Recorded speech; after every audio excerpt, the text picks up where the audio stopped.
Bueno, muy buenas a todos. Hoy tengo el regalo de estar con el doctor Jim Adams. Jim, un gusto de saludarte. El gusto es mío. Gracias, Nico, por abrirme este espacio para conversar contigo. Bueno, quiero contarles un poquitito quién es el doctor Jim Adams. Eh, Primero que nada, bueno, él es un amigo personal. Es una persona a quien yo amo profundamente, con quien eh, tengo la libertad de poder escribirle, llamarlo, compartir mis luchas, mis alegrías, saber que ora por mí. Así que primero que nada es un amigo personal, pero más allá de eso, él es profesor en el seminario de Dallas, él también ha sido director en CETECA, Jim fundó un ministerio que se llama Refresh, um, obviamente está casado con Jenny, que es un amor, y bueno, Jim es el autor de un libro muy lindo, muy buen libro que se publicó hace muy poquito tiempo, que se llama Piedras Vivas, y bueno, justamente el objetivo de esta entrevista es charlar un poquitito acerca del libro. Así que, Chin, ¿por qué no nos contás un poco? Es un poco extraño conociéndote, sabiendo que tu pasión un poco es la vida espiritual, tiene que ver con la formación espiritual. ¿Por qué escribir un libro sobre Pedro en vez de escribir sobre eso, Jim? Sí, el bueno, motivo principal, como tú sabes, Nico, me fascina el cambio, el tema del cambio, y por eso me fascina un buen libro que se llama Cambios Profundos. Em, y en el medio de la pandemia, comencé a presentar unos estudios libres sobre la vida de Pedro. Eso más que todo solo para responder a la necesidad del momento. Pero al fijarme en la vida de Pedro, pude ver en Pedro un crecimiento, un cambio, cambios profundos. Entonces me pregunté por qué produjo este cambio en Pedro. Y tú sabes, Nico, que en Pedro tenemos quizás el personaje con la trayectoria de cambio más desarrollada en el Nuevo Testamento. Y lo que me llamó la atención era la importancia de factores que muchas veces no tomamos en cuenta. Por ejemplo, la amistad entre Jesús y Pedro, y sobre todo la belleza de Jesús presentada a Pedro, porque muchas veces, como tú sabes, damos respuestas medio mágicas en cuanto a por qué cambió Pedro. Era por la resurrección del Señor Jesucristo, era por la llegada del Espíritu Santo, y por cierto, esas cosas son bien importantes y marcan un antes y un después en la vida de Pedro, pero creo que no respetamos tanto un proceso de cambio que tiene que ver con la hermosura de Jesús y la gracia de Jesús que él le demostró a Pedro en el contexto de una amistad auténtica. Entonces, por eso decidí presentar como si fuera principios de formación espiritual, pero de manera biográfica, no tanto de una enseñanza más directa. Jim, para la gente que por ahí tiene una concepción mm, quizá no tan bíblica de qué es la formación espiritual. Em, ¿Por qué no la definís con tus propias palabras? ¿Qué es la formación espiritual? Porque recién usaste la palabra proceso también para describir la vida de Pedro, pero ¿cómo definirías en pocas palabras qué es la formación espiritual? Yo creo que la definición de Mulholland es la que más me gusta, que es el proceso de ser cambiado a la imagen de Cristo para el bien de los demás. Es un proceso.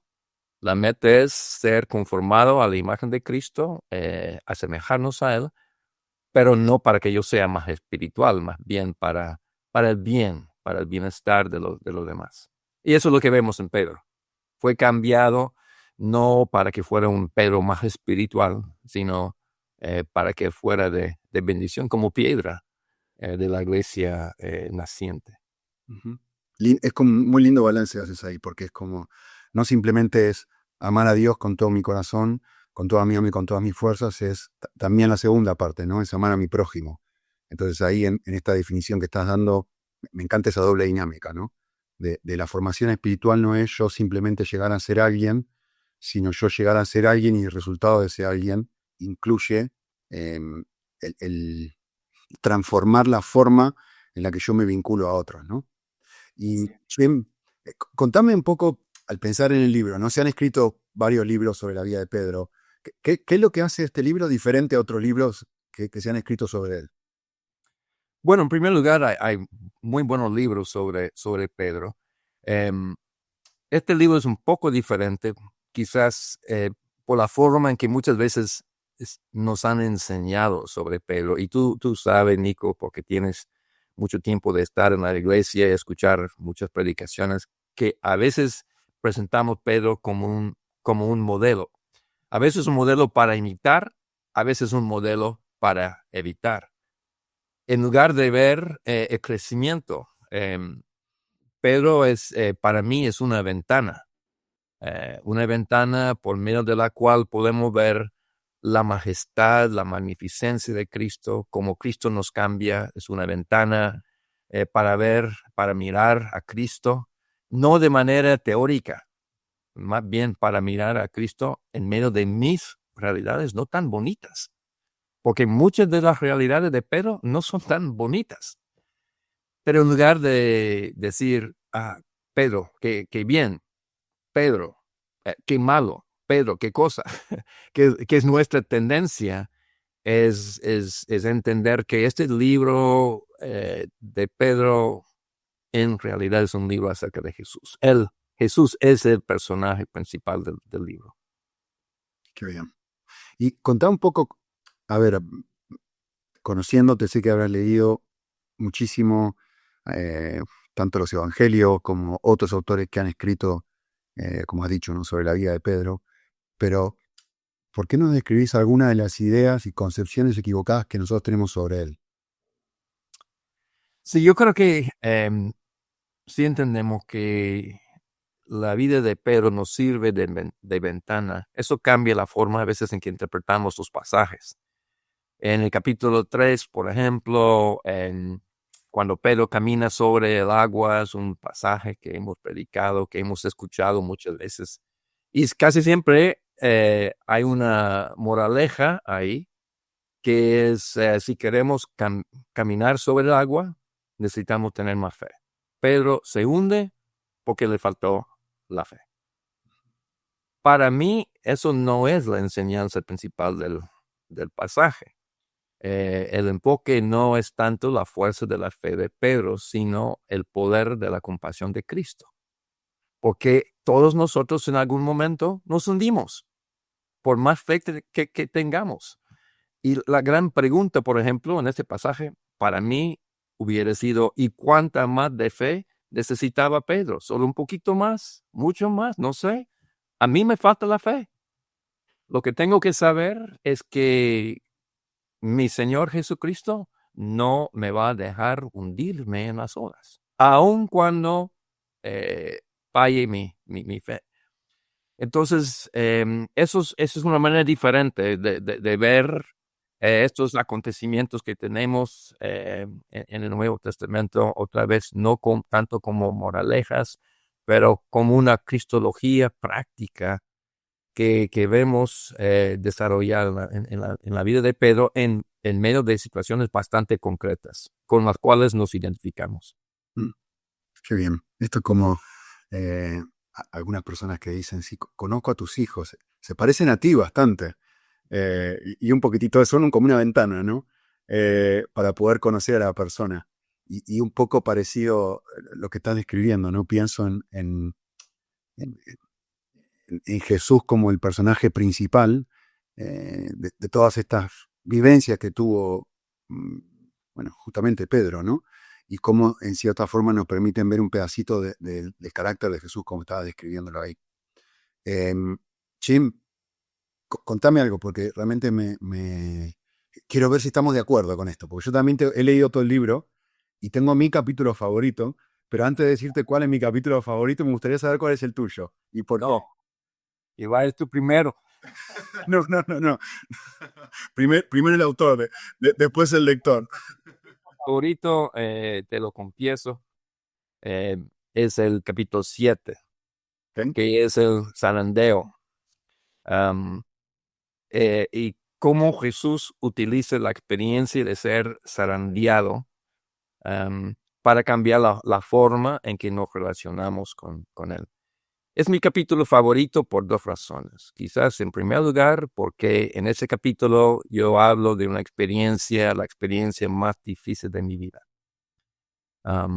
Y no, aún en medio de esa experiencia, no entendía plenamente el propósito del Señor en eso, hasta reflexionar después. En segundo lugar, creo que es quizás ahí está uno de los principios más importantes del libro, que mi vida con Jesús no se trata de la vida que yo quiero llevar con Jesús. Se trata de la vida que Jesús quiere formar en mí. Son dos cosas muy distintas. Ujú. Porque amamos a Jesús, queremos servirle y tenemos una idea, una visión de la vida que yo quiero llevar con Él, pero a veces Él quiere formar algo diferente en mí. Y Pedro en el capítulo 7 llega a entender que su gran amor por Jesús, Señor, nunca te voy a abandonar. Yo te amo más que cualquier otro. Que no se trata de la fuerza del amor de Pedro para con Jesús, más bien de la fidelidad del amor de Jesús hacia Pedro.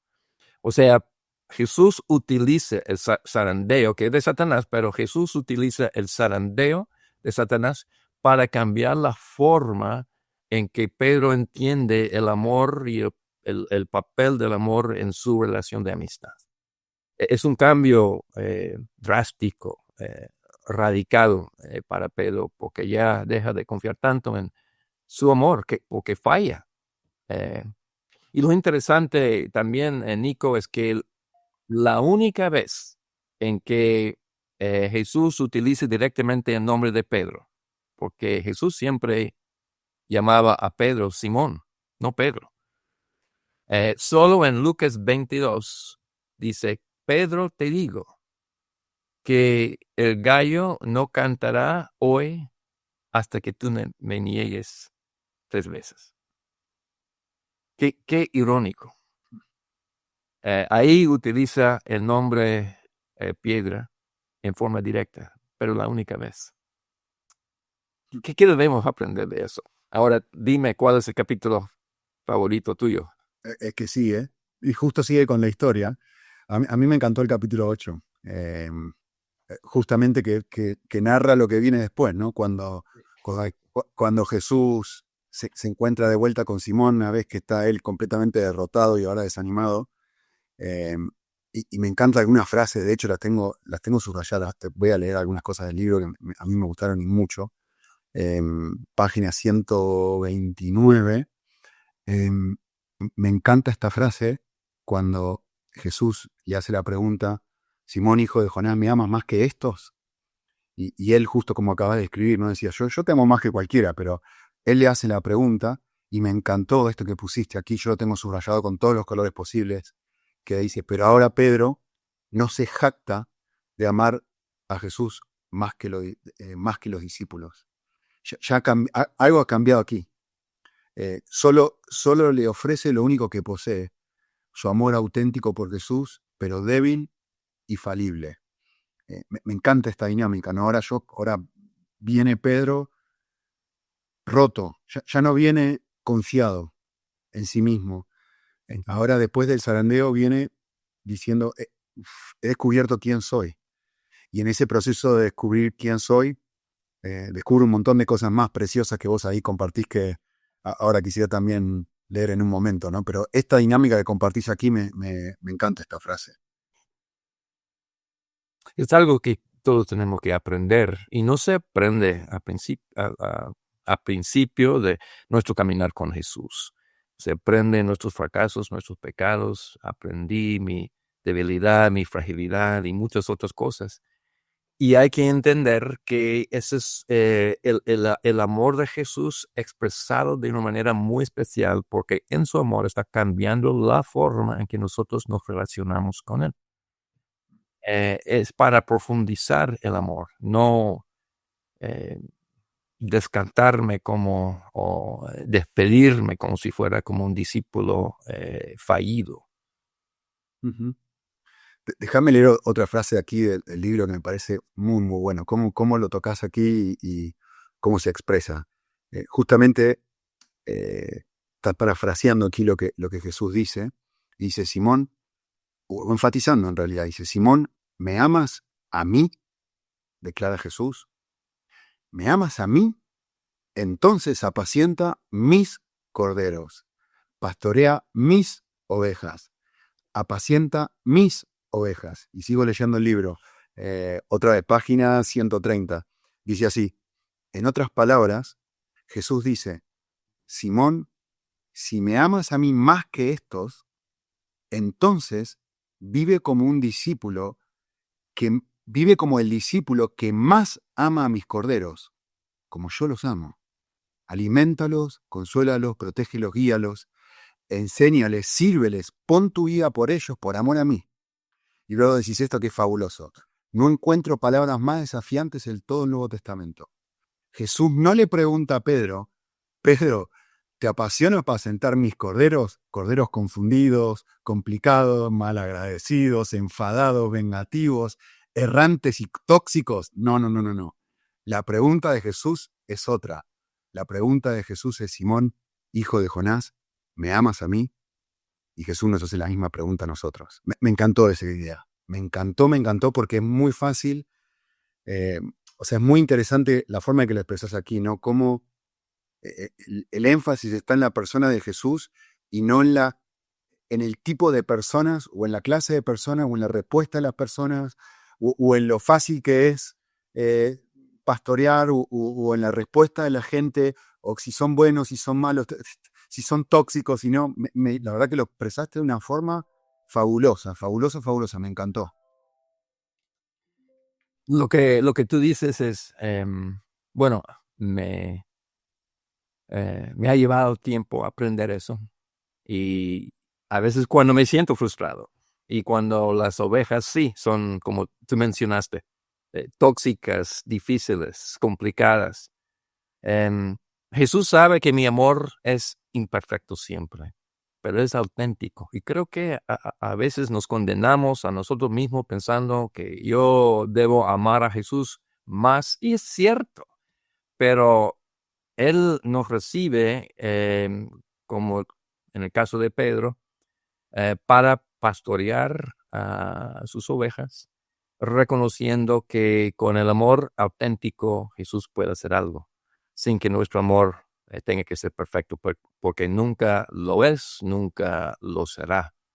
Am, entonces, para mí, parte de mi propio aprendizaje en este libro era confiar en la comunión de Cristo conmigo, crecer en esa comunión, disfrutar, como tú dices muchas veces en tu libro, eso es lo que me fascina de tu libro de Cambios Profundos, disfrutar de la comunión con Cristo sin siempre tener que analizarme si voy bien, si no, si voy mal, si tengo que mejorar esto, si tengo que mejorar el otro, si yo fuera mejor así, todas las dudas que nos atacan en especial en el ministerio.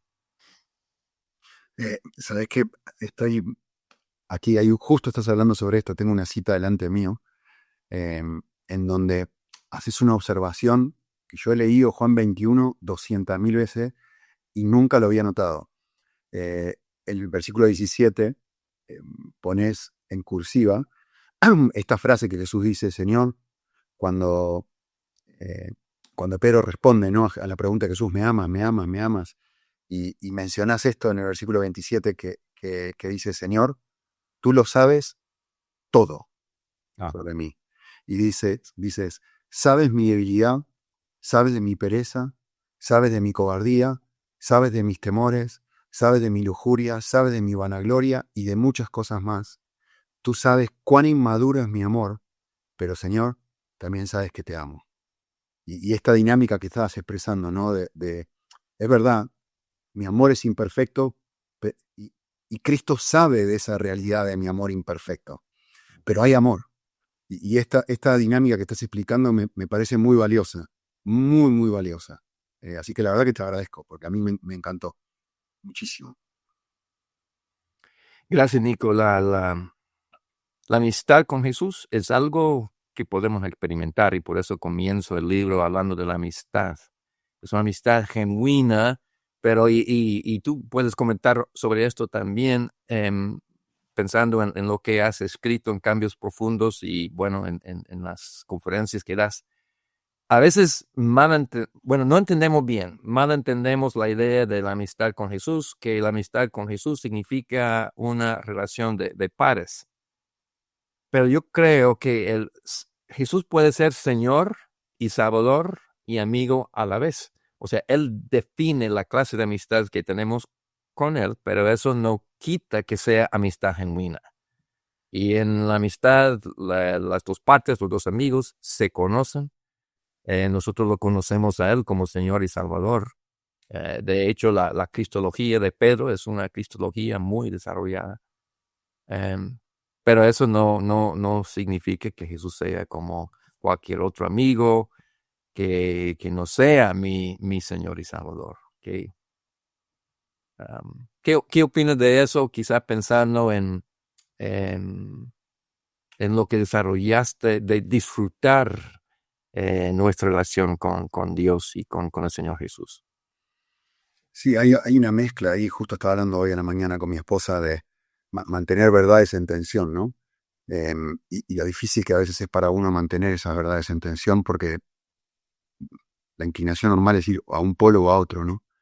Em, y yo me voy más y más enamorando de esta dinámica de intentar mantener verdades en tensión, sin necesidad de explicarlas, solamente vivirlas, ¿no? Pero para mí eso como una verdad en tensión, ¿no? Que necesito mantener un aspecto de, quizá lo que a mí más me ayuda es mi relación con mis hijos, en el sentido de, ellos tienen una amistad, pero yo no soy su amigo, soy su papá.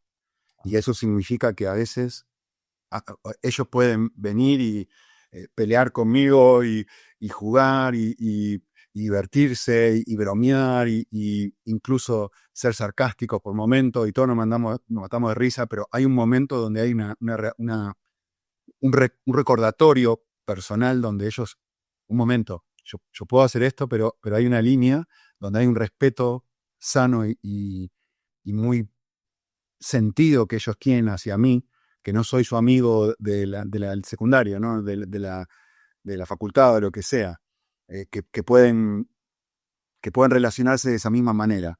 Entonces, quizá esta dinámica que vos me estás explicando, a mí me ayuda mucho en el ejemplo con mis hijos, ¿no? En el sentido de que ellos mantienen ese equilibrio sano, no siempre, pero intentan mantener ese equilibrio sano, y Dios me llama a mí un poco a lo mismo, ¿no? A tener una confianza de padre, a tener un respeto, a tener asombro, a tener cercanía, a sentirme abrazado, a darme cuenta que ahora lo que está haciendo Dios es hiriéndome a través de la disciplina. En fin, hay tantas dinámicas ahí que soy llamado a evaluarlo, evaluar la situación y, y, y relacionarme en función de estas tres dinámicas. ¿Dónde estoy yo? ¿Qué me está diciendo? ¿Cómo él me está tratando ahora? ¿Y qué tipo de respuesta espera de mí en este momento, ¿no?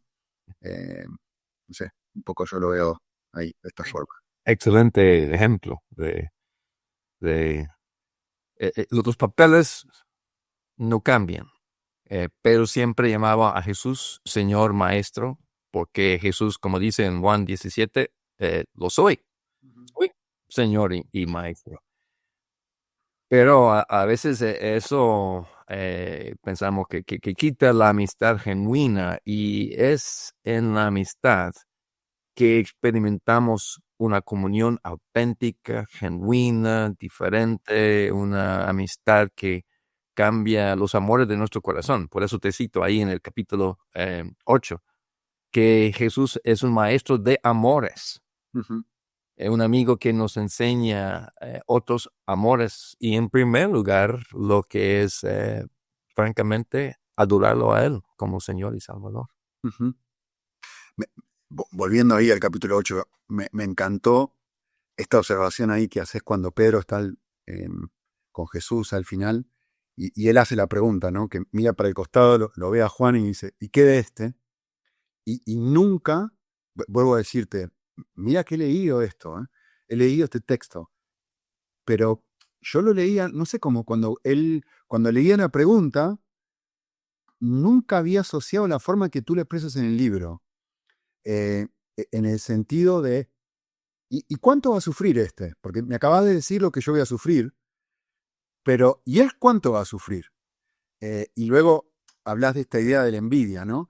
Y de hecho parafraseas el texto de esta forma, ¿no? Señor, ¿por qué me pides a mí más sacrificio de lo que le pides a otro? ¿O por qué me das a mí menos bendición si yo te doy a ti más consagración? En cierta forma, metiéndote en la mente de Pedro, intentando pensar, o sea, hacerte preguntas muy, muy reales y muy comunes, ¿no?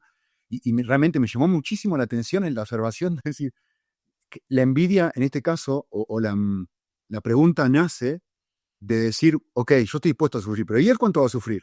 Porque por ahí no es justo, ¿no? Que yo sufro un montón y que él no. Eh, Me encantó esto. La verdad que para mí fue muy, muy, muy valioso.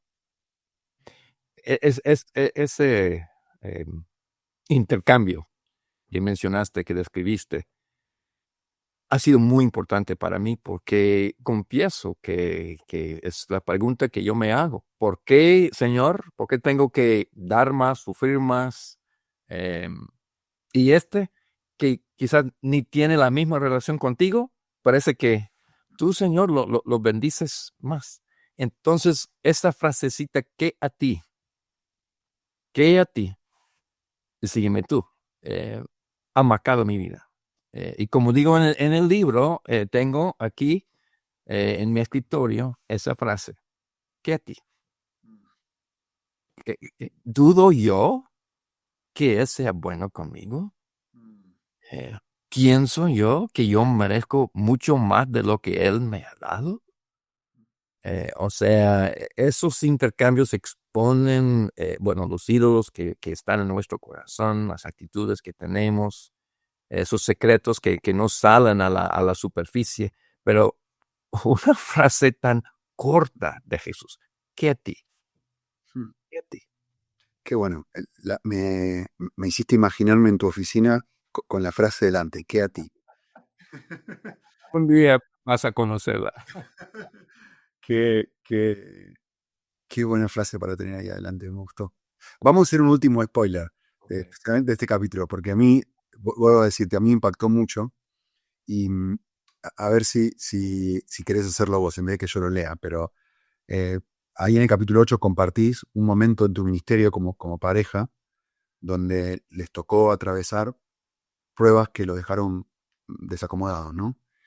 Y Jenny te escribió la notita.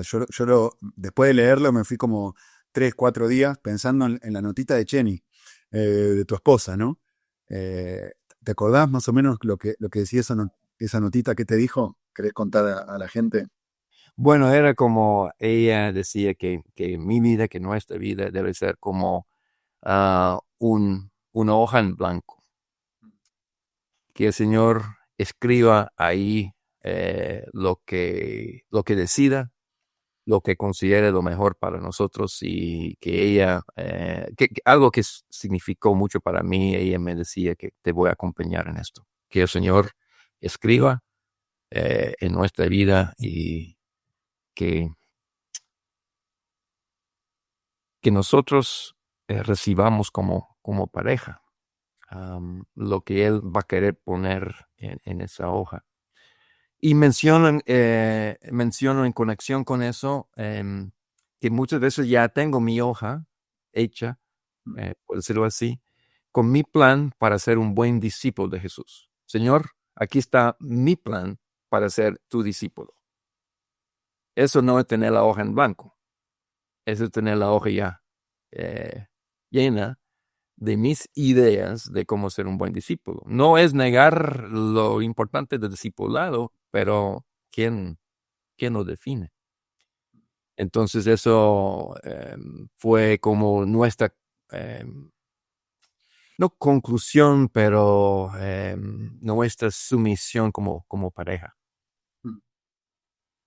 Qué lindo. A mí me hiciste acordar distintos momentos en nuestra vida personal también con Ani, donde tampoco la estábamos pasando bien y era una situación donde nos alentábamos el uno al otro y decíamos, ok, que el ministerio se caiga a pedazos, que eh, las circunstancias sean las peores, que todo se caiga, pero nosotros, Señor, eh, queremos tener una actitud de decirte, somos tu monedita de 5 centavos, gastanos como quieras.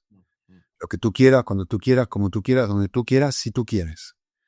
Y para mí es un poco eso, no somos tu hojita en blanco, usanos como quieras. Si querés usarnos y si no, tú eres suficiente como para no necesitar nada más. Y es precioso ver a lo largo de la vida y verlo en mi vida, en la vida de la gente que uno aconseja, en la Biblia, por supuesto, la cantidad de veces que cuando esa actitud es real, es genuina, eh, a Dios le encanta honrarla. Y de repente eh, pone su mano y todo lo que parecía que era un desastre, de repente el Señor dice, "Bueno, ahora puedes manejar esto. Ahora puedes manejar esto. Antes no lo podías manipular. Ahora tu corazón está en un estado donde puede jugar con esto sin autolesionarse. Te dejo jugar un ratito."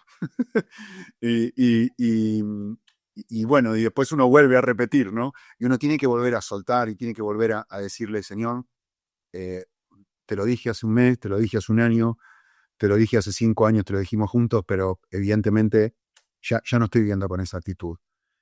Aquí tenés de vuelta mi hoja en blanco, aquí tenés de vuelta mi autodisposición. Quiero que seas una vez más mi mayor tesoro y conformarme contigo, ¿no? Sí. Y lo asombroso de eso es que le entregamos la hoja en blanco y él escribe algo ahí y wow, qué sorpresa. Yo nunca había pensado en eso. No todo es una sorpresa grata, pero a lo largo, las cosas que él pone en la hoja nos dejan embelesados. Él tiene la sabiduría, el amor, la soberanía, la dirección, el interesarse por nosotros. O sea, en un sentido, Nico, no somos capaces de llenar nuestra hoja. Obviamente la llenamos de cosas que vienen de los limitantes de nuestro propio corazón y no del corazón del Señor. Una cosa de recién usaste una frase que me gusta. Una de las cosas que deja mi, mi- mi corazón embelesado es cuando paso por una experiencia de dolor o de dificultad y después em, después de vivir esta experiencia con esta actitud que estamos describiendo, de manos abiertas, con esta actitud de confianza en la bondad de Dios, una de las cosas que me deja embelesado, y esto lo puedo decir con total confianza bíblica, de que Dios siempre hace esto, es que Él escribe ahí, en la hoja, para seguir con la imagen, en una palabra. Y la palabra, voy a usar una palabra muy extraña, ¿no? La palabra es em, fortaleza. Mm. A mí me sorprende cómo, aun si las circunstancias siguen siendo un desastre, aun si la situación no mejora, cómo el transitar esa experiencia me hace más fuerte en el sentido de decir, miro para atrás y digo, 5 años atrás yo no hubiera podido tolerar esta situación con la actitud, la paz, la serenidad, el gozo Mm. que estoy enfrentándolo ahora. Gracias por hacerme una persona. Gracias por hacer lo que dice el Salmo 1, ¿no? Gracias por hacerme un árbol que está firmemente arraigado porque está cerca del agua y me has hecho, y puedo tolerar la tormenta, que antes jamás hubiera podido responder de la forma que estoy respondiendo si no fuese por el obrar de... Y a mí eso me deja embelesado, de cómo me transforma en un mejor ser, de cómo Santiago, el libro de Santiago tiene razón, ¿no? Dios me transforma en la primicia de su creación, en una persona diferente, más allá de si cambio mis circunstancias o no. Eso a mí siempre me sorprende. Sí.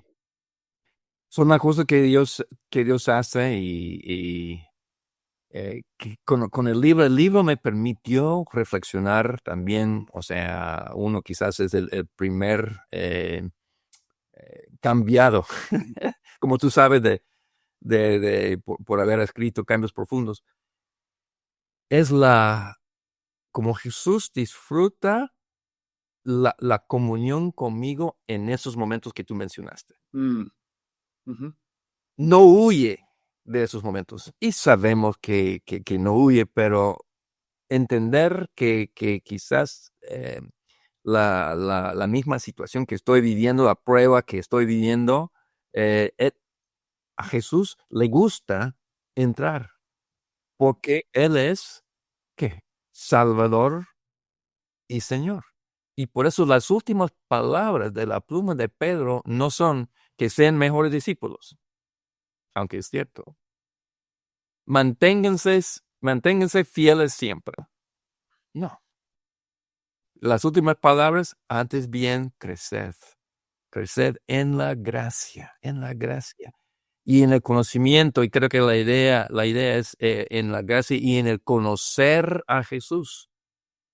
Sí como amigo, pero como Señor y Salvador, a Él sea la gloria ahora y hasta el día de la eternidad.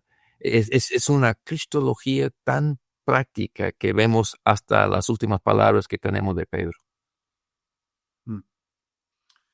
Jim, quisiera seguir conversando mucho más, pero déjame hacerte una última pregunta que tiene que ver con tu actuación por este libro, por Piedras Vivas, por el libro que has escrito.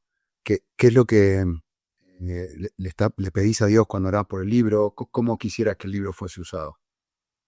Bueno, uno escribe el libro pensando en una audiencia general siempre, pero mi oración en especial es por aquel hombre en la iglesia y quizás tiene su pequeño negocio y él se esfuerza por seguir a Jesús, pero se siente incapaz, se siente no calificado, piensa que a otros mejores, que no es una persona o el hombre indicado para hacer un impacto con su vida para Jesús. Mi oración es que él vea en la vida de Pedro que no se trata de cómo poner la mirada en sus capacidades, que no se trata de analizar qué es que él puede hacer o no puede hacer. Más bien eso de crecer en la gracia y el conocimiento del Señor Jesucristo. Y te comparto también, Nico, una oración casi secreta, porque creo que es la primera vez que digo esto en público. Pero tengo esperanza, Señor, de que este libro sea usado como cambios profundos, em, quizás en lugares como prisiones, centros de rehabilitación, centros ya con la juventud problemada, para que la gente tenga esperanza. No esperanza en que yo puedo ya salir de esto si eh, me pongo muy decidido. No, que tengan un cambio de esperanza y que vean la belleza del Señor Jesús y que puedan confiar en la amistad con Él. Eso sería mi oración. Jim, un millón de gracias. La verdad que siempre que charlamos me voy reconfortado, animado. Y bueno, hoy es el regalo de que otros pudieron participar del espacio. Así que gracias por tu tiempo, gracias por lo que has escrito y nada, gracias por haber estado con nosotros. Muchas gracias, Nico. Un placer siempre conversar contigo sobre este tema de los cambios que el Señor quiere hacer en nuestra vida, de la forma en que Él los hace. Muy bien, hasta pronto. Bueno, bendiciones.